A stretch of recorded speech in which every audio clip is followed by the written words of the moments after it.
Saur Sepuh dalam kisah Perjalanan Berdarah.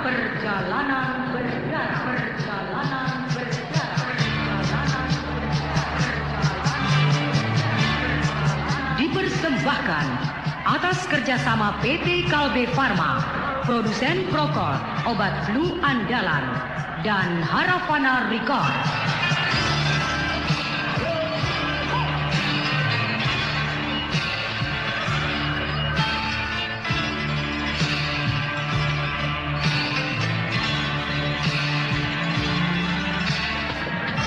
Naskah karya Niki Kosasi, didukung oleh Teater Harafana. Teknik dan montase Indra Mahendra.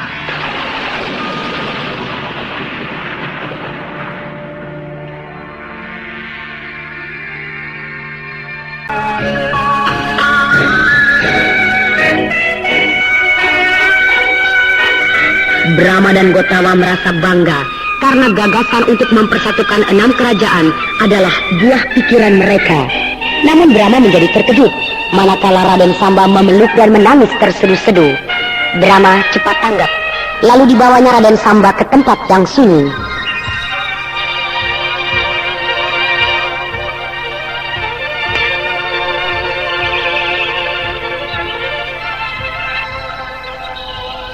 Nah, di sini tempatnya sunyi, Raden. Hanya kita berdua. Silakan Raden mengutarakan apa yang terkandung di dalam hati. 1 bulan yang lalu, Mantili datang ke kerajaan Sanggam. Tentunya untuk menjumpai saya. Akan tetapi kehendaknya itu tidak tersampaikan. Sebab dia salah paham. Salah paham bagaimana? Mantili mengira saya berkasih kasihan dengan Dewi Harnum. Dewi Harnum? Ya. 5 hari sebelum Mantili tiba di kerajaan Sanggam, Dewi Harnum datang pula berkunjung. Lalu? Seperti Kakang ketahui, Dewi Harnum adalah adik kandung Raja Niskala, yaitu Baginda Ajisaka. Iya, benar. Sebagai seorang putri bangsawan, hamba menganggap dia sebagai tamu agung. Maka saya menyambutnya dengan hangat. Selama 5 hari itu, kami kemana-mana selalu berdua, dan hubungan kami semakin erat. Seperti Kakang ketahui pula, Dewi Harnum sifatnya lincah, periang dan polos. Tak ada rasa risih sedikit pun pada dirinya bila menggandeng tangan saya, atau duduk berdampingan, atau jalan-jalan berhimpitan. Ya, semua itu seolah-olah kami sedang berkasih kasihan. Nah, saat itulah ketika saya dan Dewi Harnum duduk berdampingan sambil bercengkrama di serambi depan rumah saya. Mantili datang dan melihatnya. Seketika itu langsung dia marah dan pergi tanpa pamit. Kemana perginya? Ya, semula saya mengira pulang ke kerajaan Madangkara. Tetapi ternyata tidak. Hamba tahu Mantili tidak berada di kerajaan Madangkara dari Senopati Ringkin yang datang di kerajaan Sanggam sebagai utusan Kakang untuk menyampaikan surat kepada Baginda Raja Sanggam. Hamba menduga dia pergi ke Gunung Wangsit menemui gurunya. Kenapa kau tidak mencarinya? Dorongan untuk mencari Mantili sangat besar di hati saya. Tetapi terbentur tugas negara yang dibebankan di pundak saya, yaitu memimpin angkatan perang menuju ke Gunung Jembar ini. Saat itu, saya benar-benar bimbang dan juga bingung. Namun akhirnya saya memutuskan bahwa tugas negara lebih penting dari urusan pribadi. Iya, kau benar. Dan saya merasa terhibur. Sebab Mantili tahu saat berkumpulnya 6 angkatan perang di Gunung Jembar. Jadi pada saatnya, saya yakin Mantili akan datang juga di Gunung Jembar. Maka disitulah saya akan minta maaf kepadanya, sekaligus menjelaskan duduk perkaranya. Tapi ternyata di sini pun Mantili tidak ada. Iya, mudah-mudahan dia akan cepat datang. Ya, Dan begitulah kisahnya, Kakang. Untuk semuanya, saya mohon ampun pada Kakang. Kau sendiri bagaimana? Apakah kau suka kepada Dewi Harnum? Hanya sebatas persahabatan, Kakang. Jauh-jauh dari kerajaan Niskala ke kerajaan Sanggam, hanya ingin menjumpaimu. Berarti dia menaruh minat terhadapmu. Nah, bagaimana pendapatmu? Saya akan berusaha meyakinkannya bahwa saya baik kepadanya hanyalah sebagai seorang sahabat, tidak lebih dari itu. Ya, aku percaya. Sebab selama ini kau jujur. Tapi hendaknya janganlah kepercayaanku itu kau nodai. Mantili adikku satu-satunya. Dia permata hatiku. Jantung hati kami sekeluarga. Iya, Kakang. Kalau ada apa-apa dengan Mantili, kau akan menerima akibatnya. Kau akan berhadapan dengan aku sebagai musuh. Ampun tuanku, Kakang Brahma. Yang Widi menjadi saksi bahwa hanya ada Mantili seorang di dalam hati saya, Kakang. Ya. Aku pegang sumpahmu. Selamat berjumpa kembali, Yang Mulia Sri Baginda Raja Niskala, Baginda Raja Selimbar, Baginda Raja Saptarema, dan Baginda Raja Sanggam. Pertemuan kita kali ini bukan di sebuah istana yang mewah ataupun di dalam sebuah gedung pertemuan yang mentereng, melainkan di hutan, di puncak gunung yang sunyi. Tidak diiringi suara gamelan yang mendayu-dayu, akan tetapi suara kera dan binatang hutan lainnya. Namun saya kira kita semua sependapat bahwa justru di dalam suasana alam yang murni seperti ini membuat kita lebih akrab satu sama lainnya. Ya, benar. Sekarang marilah kita masuki tahap pembicaraan kita yang paling inti, yaitu mengenai rencana kita untuk melakukan penyerbuan besar-besaran ke kerajaan Kuntala. Iya, betul. Setuju.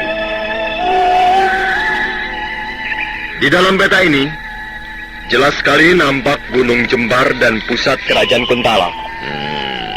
Ini Gunung Jembar, di mana kita sekarang berada. Dan ini pusat kerajaan Kuntala. Dari Gunung Jembar ke pusat kerajaan Kuntala, terdapat 8 hambatan. Kalau dikatakan hambatan, dan rintangan, kalau kita katakan rintangan. Kedelapan rintangan itu ialah berupa 6 kademangan dan 2 kadipaten. Selain itu banyak terdapat desa-desa yang bertebaran sepanjang perjalanan dari Gunung Jembar ini ke pusat kerajaan Kuntala. Akan tetapi desa-desa tersebut tidak saya masukkan ke dalam daftar rintangan, sebab desa-desa tersebut tidak akan merupakan ancaman yang serius bagi gerak laju pasukan kita.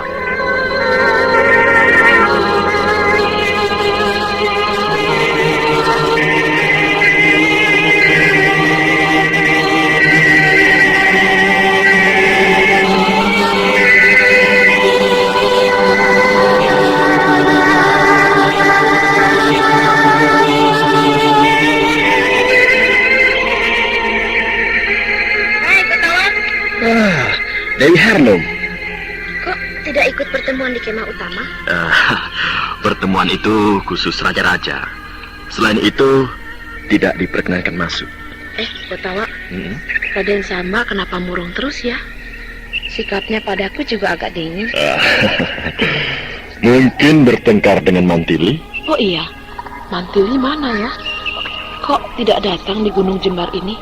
Sedang ke Gunung Wangsir. Ada apa ke sana? Menemui gurunya. Mantili itu tunangannya Raden Samba? Iya. Pantas kalau aku dekat-dekat dengan Samba, Mantili kelihatannya kurang suka. Tidak apa-apa. Mantili orangnya baik kok. Aku baru tahu kemarin dari Kakang Aji Saka kalau Mantili tunangannya Samba. Tadinya aku kira teman biasa saja. Memangnya kau naksir pada Raden Samba? Naksir sedikit.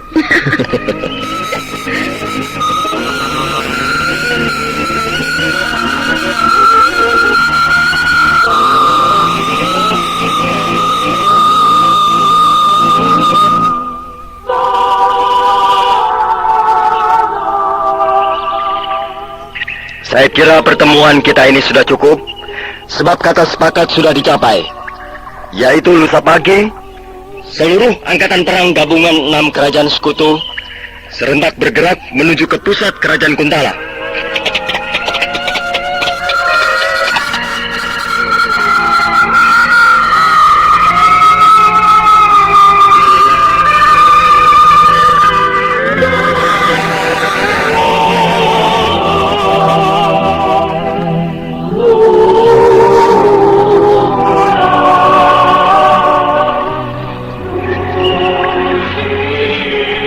Brahma, ya, Mantili belum juga muncul.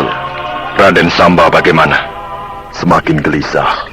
Lalu Dewi Harnum, setelah mengetahui bahwa Mantili tunangan Raden Samba, kelihatan dia kecewa dan mungkin agak sakit hati. Tapi karena sifatnya yang urakan, tidak nampak ada kesan bahwa dirinya diliputi rasa kecewa.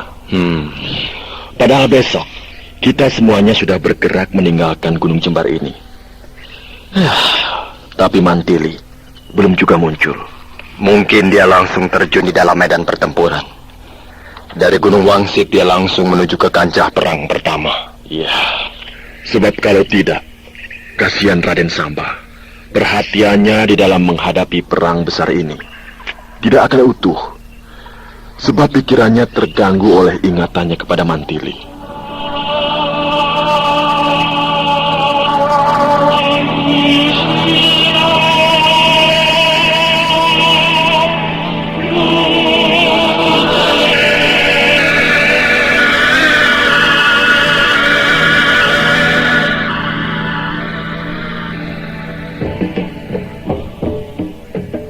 Wahai para prajurit kemerdekaan, hari ini adalah hari yang bersejarah, di mana kita akan menghancurkan sebuah kerajaan adik kuasa yang lalim, yaitu Kerajaan Kuntala. Saya merasa bangga dan juga terharu, bahkan bulu roma saya berdiri, manakala melihat angkatan perang gabungan 6 kerajaan yang maha dahsyat ini. Seakan-akan hendak meruntuhkan jagat raya dengan gegap gempita, siap melanda dunia, menggilas para durjana si angkara murka. Maka dengan ini saya namakan Angkatan Perang Dewangga. Wahai Angkatan Perang Dewangga, lenyapkan sang tirani dari muka bumi. Berangkat!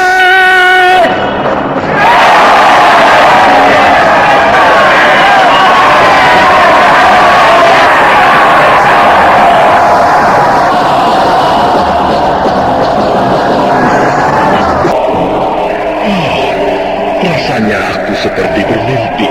Mimpi? Iya, seumur hidupku belum pernah melihat angkatan perang teramat besar seperti angkatan perang Dewangga itu. Berlaksa-laksa prajurit bersenjata, berlerot-lerot dari jauh seolah-olah mereka bukan manusia. Akan tetapi, rombongan semut yang sedang pindah sarang. Ya, inilah sebagai tanda bahwa usaha kita tidak sia-sia. Padahal mulanya aku pesimis. Apakah mungkin mempersatukan 6 kerajaan? Tapi ternyata bisa. Dan aku bisa membayangkan betapa akan terbelalaknya si Tumenggung Raksa yang sekarang jadi Raja Kuntala. Kedua biji matanya pasti keluar melihat angkatan perang kita yang maha dahsyat itu. Selama ini mereka bangsa Kuntala merasa paling super. Tidak akan ada yang bisa menyamai kebesaran Kuntala. Kemudian dia akan linglung manakala telah datang gelombang angkatan perang maha dahsyat untuk menghancurkan Kuntala.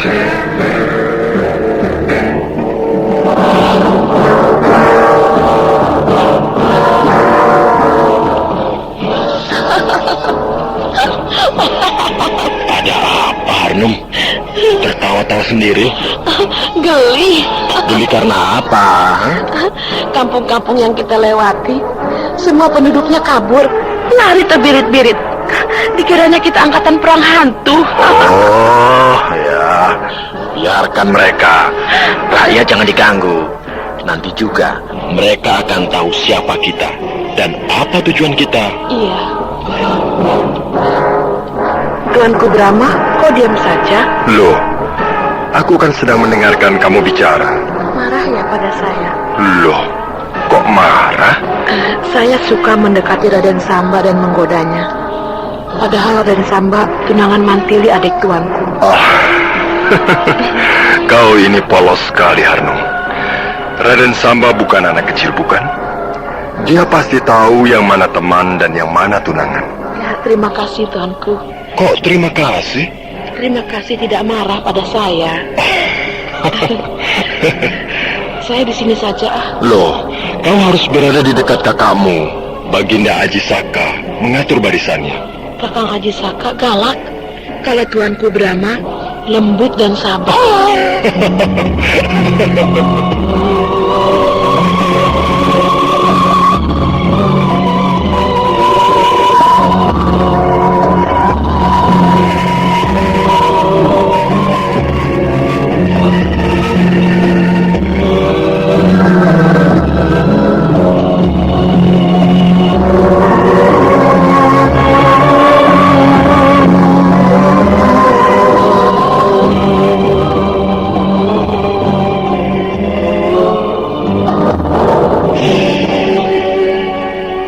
Sudah menempuh perjalanan 3 hari dan sudah melewati banyak desa, kira-kira 6 desa.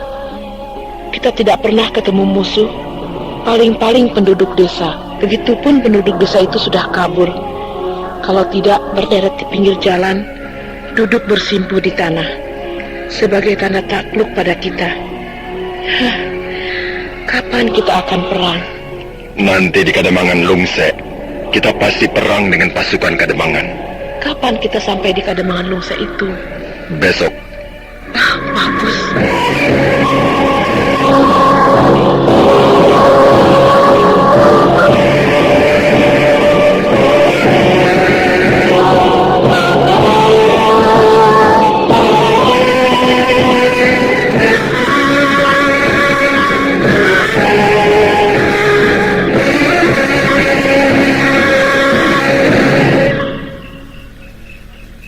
Saudara-saudara, para panglima perang Angkatan Perang Dewangga. Siaga! Setelah menempuh perjalanan 3 hari, semenjak kita meninggalkan Gunung Jembar, maka besok kita akan mulai masuk ke rintangan pertama, yaitu Kademangan Lungse. Diperkirakan pihak Kademangan Lungse sudah mengetahui kedatangan kita, dan mungkin saat ini mereka telah siap untuk menghadang kita. Maka dari itu, besok adalah merupakan perang yang pertama bagi kita. Untuk itu mulai malam ini, pucuk pimpinan Angkatan Perang Dewangga tidak lagi dipegang oleh Yang Mulia para Raja dan 6 kerajaan sekutu, melainkan dipegang oleh panglima perangnya masing-masing. Karena gabungan Angkatan Perang dari 6 kerajaan sudah dilebur menjadi satu dengan nama Angkatan Perang Dewangga, maka otomatis pula tidak ada lagi angkatan perang yang memakai nama kerajaannya sendiri-sendiri, melainkan memakai nama Dewangga 1, Dewangga 2, 3, 4, 5, dan 6. Panglima Perang Kerajaan Niskala. Siaga. Saudara menjadi Panglima Perang Dewangga 1. Siaga. Panglima Perang Kerajaan Salimbar. Siaga. Saudara menjadi Panglima Perang Dewangga 2. Siaga. Panglima Perang Kerajaan Saptarema. Siaga. Saudara menjadi Panglima Perang Dewangga 3. Siaga. Panglima Perang Kerajaan Sanggam. Siaga. Saudara menjadi Panglima Perang Dewangga 4. Siaga. Panglima Perang Kerajaan Salinggu. Siaga. Saudara menjadi Panglima Perang Dewangga 5. Siaga. Panglima Perang Kerajaan Manangkara. Siaga. Saudara menjadi Panglima Perang Dewangga 6. Siaga.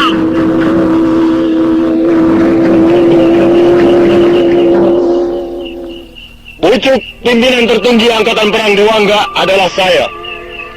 Jadi mulai sekarang tidak ada lagi yang menyebut tuanku Akan tetapi Panglima tertinggi Brahma Kumbara.